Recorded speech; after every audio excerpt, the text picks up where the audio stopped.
Hi and welcome to this Swift programming language for iOS development. मैं हूं फ़ाद हुसैन और एक दफ़ा फिर से आपको खुशामदीद कहा जाता है फ़ाद हुसैन यूट्यूब चैनल पर, जहां पर हम स्विफ्ट प्रोग्रामिंग लैंग्वेज को पढ़ रहे हैं। प्रीवियसली सेशन तक हमने लूप्स को डिस्कस किया, इफ़ स्टेटमेंट्स देख चुके हैं, हम हेलो वर्ल्ड को भी देखा, एक्सपोर्ट क्या चीज़ है और ऑनलाइन आईडी जिसके अंदर हम ये तमाम चीज़ें परफॉर्म कर रहे हैं वो सारी चीज़ें देख चुके हैं। इस सेशन के अंदर हम देखेंगे कि एरे क्या है, वन डायमेंशनल और टू डायमेंशनल एरे को हम स्विफ्ट में किस तरह से हैंडल कर सकते हैं। लिहाजा वीडियो को फर्दर स्टार्ट करने से पहले मैं बताते चलूँ कि इससे रिलेटेड प्रीवियसली जितनी वीडियो हैं वो मेरे यूट्यूब चैनल पर मौजूद हैं। आप फ़ाद हुसैन CS से सर्च करके मेरे यूट्यूब चैनल पर आ सकते हैं और यहाँ पर आने के बाद इसके प्लेलिस्ट पर जाएंगे और वो तमाम वीडियोस जो कि डिफरेंट डिसिप्लिन्स की हैं उसे आप विद ईज़ वॉच कर सकेंगे। इसके अलावा जो भी कोड है या प्रेजेंटेशन स्लाइड या इससे रिलेटेड जो भी चीज़ें होती हैं वो मेरे ब्लॉग पर मौजूद है। आप गूगल पे फ़ाद हुसैन CS से सर्च करके मेरे ब्लॉग फ़ाद हुसैन CS blogspot.com पर आने के बाद वो तमाम चीज़ें फ्रीली यहाँ से डाउनलोड करके अपनी मशीन पर इंप्लीमेंट कर पाएंगे। लिहाजा अगर आप मेरे यूट्यूब चैनल पर नए और चैनल को सब्सक्राइब नहीं किया तो चैनल को ज़रूर सब्सक्राइब करें ताकि अपकमिंग वीडियोज़ के हवाले से आपको बर वक्त जानकारी मिलती रहे और इसी तरह से लेटेस्ट और नई टेक्नोलॉजी से रिलेटेड चीज़ें आप बर वक्त सीख सकें। तो सबसे पहले हम ऑनलाइन आईडी पर इन चीज़ों को परफॉर्म करके देखेंगे जो कि एरे से रिलेटेड है, और उसके बाद हम अपने ऑनलाइन मशीन्स पर भी उस कोड को रिप्रेजेंट करके देखेंगे कि दोनों पर हमारा आउटपुट सही प्रिंट हो रहा है या फिर नहीं। ओके, सबसे पहले तो हम बात करते हैं कि हम एरे डिक्लेयर स्विफ्ट में किस तरह से करते हैं। लिहाजा इसके लिए आप लेट और वार दोनों का इस्तेमाल कर सकते हैं। तो मैंने वार और उसके बाद लिखा इंटीजर, इन शॉर्ट ARR। इसका मतलब ये हुआ कि मैं इंटीजर एरे यहाँ पर बनाना चाह रहा हूँ और उसके बाद इसमें कलेक्शन ऑफ वैल्यूज़ मैंने एज लाइक दिस लिख दी। एरे की ब्रीफ डेफिनेशन की अगर बात करें तो एरे एक homogeneous user defined data types है जिसमें collection of values same data type की स्टोर होती है और इसकी वैल्यू को प्रिंट करवाना या आइट्रेट करने के लिए हमें उस स्पेसिफिकली उसके इंडेक्स की वैल्यू की ज़रूरत होती है, नंबर की ज़रूरत होती है। In any programming language the index start always from zero, यानी जब भी आप एरे बनाओगे और उसकी इंडेक्सिंग की बात करोगे तो वो ज़ीरो से स्टार्ट होता है। यानी 1 0 पे मौजूद है, 2 1 पर मौजूद है, 3 2 पर मौजूद है, 4 3 पर एंड सो ऑन, यानी 0 से ऑनवर्ड ये वैल्यूज़ चलेगी। तो इस रिस्पेक्ट से इंडेक्स 0 to 5 है इसमें और उसकी लेंथ 6 है, यानी 6 एलिमेंट इसमें मौजूद है। सिमिलरली जिस तरह से मैंने यहाँ पर एक एरे क्रिएट किया है, आप चाहें तो स्पेसिफिकली डेटा टाइप्स के साथ भी एरे यहाँ पर बता सकते हैं। यानी मैं इस तरह से भी बता सकता हूँ कि इंट एरे और उसके बाद यहाँ पर मैं डेटा टाइप डिफाइन कर लूँ एज लाइक दिस और उसके बाद यहाँ पर कलेक्शन शो कर, ठीक है। तो इस तरह से भी आप मल्टीपल वैल्यूज़ के कलेक्शन को यहाँ पर स्टोर करवा सकते हैं जैसे यहाँ पर मैंने किया है। मैं यूनिक कर देता हूँ तो उसका नाम यहाँ पर इंटीजर एरे 1 लिख देता हूँ। तो बोथ आर सेम, बट यहाँ पर स्पेसिफिकली इसकी डेटा टाइप बताई गई है यहाँ पर, लेकिन इसका बिहेव वो लूजली टाइप हो रहा है जो कलेक्शन ऑफ वैल्यू को स्टोर करता है। अब प्रिंट के हवाले से बात करें तो एरे को प्रिंट करवाने के लिए एक तरीका तो ये है कि हम पूरे लिस्ट के फॉर्म पर इस एरे को डिस्प्ले करवा देते हैं। तो हम एरे का नाम लेंगे और यहाँ से इसे डिस्प्ले करवा देंगे एज लाइक दिस। तो पहले वाले एरे को भी लिया मैंने और उसके बाद सेकंड जो एरे है इंटीजर ARR1, इसको भी यहाँ पर मैंने डिस्प्ले करवा दिया। तो दोनों को प्रिंट करवाया। अच्छा जी, इंटीजर में लेट्स सी आप एरे देख रहे हो कि टाइप यहाँ पर जो है वो लार्ज ब्रैकेट के अंदर मौजूद है। तो जब हम 2 डायमेंशनल पढ़ेंगे तो वहाँ पर अभी हम बात समझ में आ जाएगी कि जब डेटा टाइप सिंपल बताते हैं तो हम सिर्फ इंट लिखते हैं, लेकिन जब एरे बताते हैं तो यहाँ पर एरे के साइन के अंदर इंटीजर डेटा टाइप बताना होता है और 2D करेंगे तो 2 दफ़ा ये एरो ब्रैकेट बनेगी। प्रोग्राम रन करते हैं और आप देख रहे हैं कि दोनों की वैल्यूज़ यहाँ पर डिस्प्ले हो गई। इसी तरह से अगर मैं किसी स्पेसिफिक इंडेक्स नंबर को आइट्रेट करना चाहता हूँ तो मुझे इंडेक्स नंबर बताना होगा। कैसे? यानी मैंने दोनों को मैंने पेस्ट किया नीचे और यहाँ पर आकर मैं इंडेक्स नंबर बताऊँगा एज लाइक दिस। तो इसका मतलब ये हुआ कि मैं फर्स्ट वैल्यू को यहाँ पर आइट्रेट करना चाह रहा हूँ। तो मैंने प्रिंट करवाया और आप देख रहे हैं दोनों की फर्स्ट वैल्यू यहाँ पर 1 है, तो दोनों की वैल्यू भी डिस्प्ले हो गई। तमाम वैल्यूज़ को आइट्रेट करके प्रिंट करवाना चाह रहा हूँ तो इसके लिए मुझे क्या करना होगा, एक लूपिंग लगानी होगी। तो लूपिंग के लिए मैंने लिखा for I variable in, collection कहाँ पर मौजूद है भाई, इसके अंदर मौजूद है। तो इसकी रेंज क्या है, इसकी रेंज 6 वैल्यू की है। तो मैंने कहा इंडेक्स नंबर 0 से स्टार्ट करो 5 तक, ठीक है। यानी 0 1 2 3 4 5 तमाम आइट्रेट करो वैल्यू को और प्रिंट करवा दो। Sorry not this one, curly bracket. अब मुझे वैल्यू प्रिंट करवानी है तो प्रिंट करवाने के लिए कलेक्शन कहाँ मौजूद है, इस एरे में मौजूद है। इसका नाम और इसके इंडेक्स नंबर आई इसलिए चूज़ करूँगा कि आई की वैल्यू एक दफ़ा 0 होगी, 1 होगी, 2 होगी, 3 होगी एंड सो ऑन। तो मैंने प्रोग्राम को रन किया और आप देख रहे हो कि तमाम वैल्यूज़ यहाँ पर एरे की प्रिंट हो गई जो इसमें मौजूद है। दूसरा तरीका ये है कि आप चाहें तो 0 to 5 के दरमियान अपने एरे के काउंट्स को भी लिख सकते हैं। लिहाजा इसका तरीका ये होता है कि ऑलवेज स्टार्ट फ्रॉम 0, यानी एरे इसकी जो रेंज है फॉर लूप की वो 0 से स्टार्ट होगी। एंड कहाँ पर होगी, जो एरे की हमारे पास काउंट है। तो मैंने कहा एरे डॉट काउंट। तो जो 0 से स्टार्ट हुई लेकिन कहाँ तक जाएगी, जो उसका काउंट है। तो इसके बेस पर मैंने प्रोग्राम को रन किया। ओके, ब्रैकेट, एंगल ब्रैकेट मुझे बनानी होगी यहाँ पर। जब हम इस तरह से करते हैं तो एंगल ब्रैकेट के साथ करते हैं। तो मैंने एंगल ब्रैकेट बनाया और आप देख रहे हैं कि प्रोग्राम हमारा रन हुआ और दूसरे फॉर्म पे भी एरे को उसने डिस्प्ले कर दिया। तो जो फॉर्मेशन हमारे लिए इस एरे के लिए है, बिल्कुल इस एरे के लिए भी होगी और हम उसको चेंज करके लिख सकते हैं। तो इस तरह से एरे की बेसिक डेफिनेशन, वर्किंग, आइट्रेशन हमने देखा कि हम उसे लूप के ज़रिए से आइट्रेट करके प्रिंट कैसे करवा सकते हैं। अब बारी आती है 2 डायमेंशनल एरे की। 2 डायमेंशनल एरे का मतलब ये है कि हमें रॉज एंड कॉलम के फॉर्म पर वैल्यूज़ होगी, और इसको मज़ीद आसान करूँ तो मैट्रिक्स के फॉर्म पर जो वैल्यूज़ डिस्प्ले होती है वो 2 डायमेंशनल में होती है।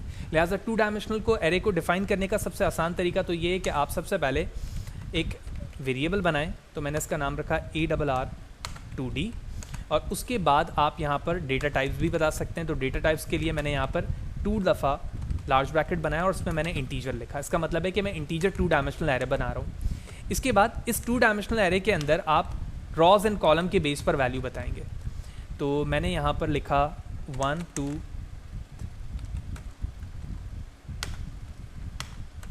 तो 1, 2, 3, फिर यहाँ लिखा 3, 5, 6 और यहाँ 7, 8। तो इसका मतलब ये हुआ कि इस वक्त मैंने जो एरे यहाँ पर डिफाइन किया है, एरे 2D, वो एक इंटीजर टाइप का है और उसमें 3 रॉज एंड 3 कॉलम्स मौजूद हैं। अब इसे प्रिंट करवाने का बिल्कुल वही तरीका होगा कि आप जिस तरह से यहाँ प्रिंट करवा रहे थे कि आप एक दफ़ा प्रिंट लिखें और पूरे वैल्यूज़ को अगर करवाना चाह रहे हैं तो इस तरह से कर दें, और अगर किसी एक स्पेसिफिक इंडेक्स को करवाना चाह रहे हैं तो इसके लिए आपको रॉज एंड कॉलम दोनों की वैल्यूज़ बतानी होगी। तो रॉज एंड कॉलम की वैल्यूज़ इस तरह से बताई जाएगी कि 0 × 0 यानी 0 रॉ यानी फर्स्ट रॉ और फर्स्ट कॉलम की पहली वैल्यू। इसी तरह 0,1, 0,2, 1,1, 1,2 एंड सो ऑन, इस तरह से तमाम वैल्यूज़ हो सकती हैं। इस बेस पे प्रोग्राम को रन करता हूँ मैं, और आप यहाँ पे देख रहे हैं कि तमाम वैल्यूज़ डिस्प्ले हुई और उसके बाद 1, क्योंकि 0,0 पर ये वैल्यू मौजूद है। इसी तरह से अगर आप 2 डायमेंशनल को आइट्रेट करते हुए तमाम वैल्यूज़ को सिंगल फॉर्म पे प्रिंट करना चाहते हैं तो उसके लिए भी आपका फॉर लूप इस्तेमाल होगा, लेकिन वो नेस्टेड होगा। कैसे, देखते हैं। लिहाजा इसके लिए मैंने एक लूप बनाया i in, और दोनों तरीके हो सकते हैं काउंट के अंदर। तो आप ये अप्रोच भी इस्तेमाल कर सकते हैं और इसी तरह से ये अप्रोच भी इस्तेमाल कर सकते हैं। तो 0 से 2 का मतलब क्या है, 0, 1 एंड 2, 3 हो गए। तो ये रॉ के लिए हो गया। फिर इसके बाद मैंने नेस्टेड बॉडी बनाई जे के लिए, और इसको भी मैंने 2 तक चला दिया, और उसके बाद इसकी बॉडी बना दी। तो रॉज एंड कॉलम दोनों 3-3 है, इसीलिए नेस्टेड बॉडी बना दी गई। अब यहाँ पर आने के बाद मुझे प्रिंट करवाना है। तो प्रिंट कराने के लिए मैंने प्रिंट लिखा, एरे का नाम लिखा, और इसके i और j की वैल्यू बता दूंगा, which mean rows and column. तो यहाँ पर लिखेंगे हम i, यहाँ लिखेंगे j, ठीक है। उसके बेस पे प्रोग्राम को रन करते हैं और देखते हैं 2 डायमेंशनल के जी 1 डॉट एक और ऐड करना पड़ेगा डॉट यहाँ पर हमें। और अब हम देखते हैं कि हमारे 2 डायमेंशनल की वैल्यू तमाम यहाँ पर डिस्प्ले हो चुकी है, जैसे आप देख रहे हैं। तो इस तरह से हमने इस सेशन पे देखा कि एरे क्या है, 1 डायमेंशनल एरे स्विफ्ट पे कैसे बनाते हैं, किस तरह से आइट्रेट करते हैं, 2 डायमेंशनल एरे कैसे बनाते हैं और उसे कैसे आइट्रेट करते हैं। एट लास्ट एक प्रॉब्लम हम सॉल्व करते हैं कि मैं 2 डायमेंशनल को यूज़ करते हुए मैट्रिक्स के फॉर्म पर एज लाइक दिस वैल्यू कैसे डिस्प्ले करवा सकता हूँ। तो आप देख रहे हैं कि ये एक मैट्रिक्स का फॉर्म है, और इस मैट्रिक्स को फॉर्म करने के लिए हम इसी को इस्तेमाल करेंगे, लेकिन हमारी एक लॉजिक चेंज होगी। लिहाजा इस फॉर्म पर रिप्रेजेंट करवाने के लिए हम अपने लॉजिक को इस्तेमाल करते हैं। लिहाजा एरे का नाम यही रहेगा, लिहाजा मैं इसे दोबारा कॉपी कर लेता हूँ। वैल्यू यही रखते हैं लेकिन नाम चेंज कर देते हैं यहाँ पर 1, ताकि वो ओवरलैप ना करे उसके साथ। उसके बाद सबसे पहले हम यहाँ पर इस पूरे लूप को इस्तेमाल करेंगे, और जहाँ जहाँ चेंजिंग की ज़रूरत होगी वहाँ पर हम अपने लॉजिक के मुताबिक चेंज करेंगे। Let's see. देखिए, सबसे पहले तो हमें एक बात ये समझनी है कि जब हम वैल्यू को प्रिंट करवाते हैं स्विफ्ट के अंदर, तो वो हमेशा एक सेपरेट लाइन को कंसीडर करता है, जैसे तुम यहाँ पर देख रहे हो। लिहाजा जिस तरह से दूसरी प्रोग्रामिंग में प्रिंट या प्रिंट एलन या कंसोल राइट या कंसोल राइट लाइन होता है, इसमें सिर्फ प्रिंट मौजूद है। लिहाजा इस चीज़ को एक्सेस करने के लिए मुझे प्रिंट यहाँ नहीं करवाना होगा, बल्कि मुझे एक अनदर वेरिएबल में स्ट्रिंग टाइप के वैल्यू के कलेक्शन को स्टोर करना होगा, और उसके बाद आउटर लूप में उस वैल्यू को प्रिंट करवाकर आइट्रेट करके डिस्प्ले करवाना होगा। लिहाजा इसके लिए हमारी लॉजिक होगी, सबसे पहले मैंने एक वेरिएबल बनाया लाइन के नाम से, और इसमें एम्प्टी स्ट्रिंग इस तरह से स्टोर कर दिया। उसके बाद मैं नेस्टेड बॉडी के अंदर आता हूँ और मैंने कहा लाइन जो वेरिएबल है उसमें कॉन्कैटिनेट करो स्ट्रिंग वेरिएबल को, स्ट्रिंग डेटा टाइप को। और स्ट्रिंग डेटा टाइप के अंदर क्या होगा, जो हमारा एरे है ना, ये इस एरे को यूज़ करो हेयर, ठीक है, बगौर देखिएगा, इस एरे को यूज़ करो with respect to the X and Y.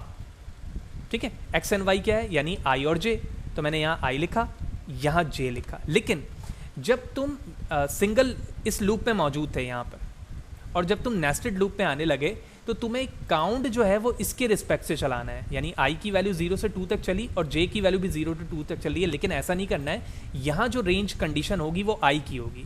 लिहाजा जो मैंने स्टार्टिंग पे तुम्हें तरीकाकार बताया था इस तरह से लिखने का, हम यहाँ पर भी वैसे ही लिख लेंगे ताकि हमें आइट्रेट करने में आसानी हो। लिहाजा मैं इसकी जगह लिख सकता हूँ एरे डॉट काउंट, और इसी चीज़ को मैंने यहाँ से कॉपी किया और इसकी जगह रिप्लेस कर दिया, और इस आई की वैल्यू को यहाँ पर गेट करने के लिए इस जगह पर मैंने इंडेक्स आई लिख दिया as like this.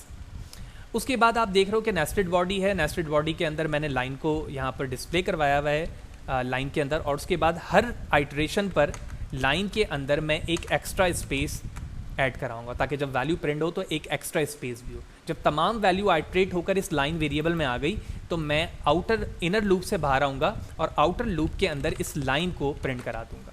That's it. Program run करते हैं और देखते हैं, एंड हेयर इट इज़। आप देख रहे हैं कि जैसे हमने अपने प्रोग्राम को एग्जीक्यूट किया, बिल्कुल उसी मैट्रिक्स फॉर्म पर यहाँ पर वैल्यू डिस्प्ले हो गई जो हम करवाना चाह रहे थे। तो इस तरह से इस सेशन के अंदर हमने तफसीलन जाना कि स्विफ्ट के अंदर क्या लॉजिक है हमारे एरे की डेफिनेशन की, 1 डायमेंशनल एरे, 2 डायमेंशनल एरे, और एट लास्ट मैट्रिक्स फॉर्म पर वेरिएबल को डिक्लेयर करने की। लिहाजा इस सब तमाम कोड को मैं कॉपी करता हूँ, और कॉपी करने के बाद हम अपने ऑफलाइन आईडी यानी एक्सकोड पे चलते हैं और यहाँ पर हम तमाम कोड को डिस्प्ले करके देखते हैं। लिहाजा मैंने यहाँ पर वही तमाम कोड डिस्प्ले किया। उसके बाद हम अपने प्रोडक्ट पे प्रोग्राम को रन करते हैं और उसके बेस पर देखते हैं कि हमारी एग्जीक्यूशन कैसी हो रही है, और बिल्कुल वैसी एग्जीक्यूशन होगी जैसे वहाँ पर हो रही थी। And here it is.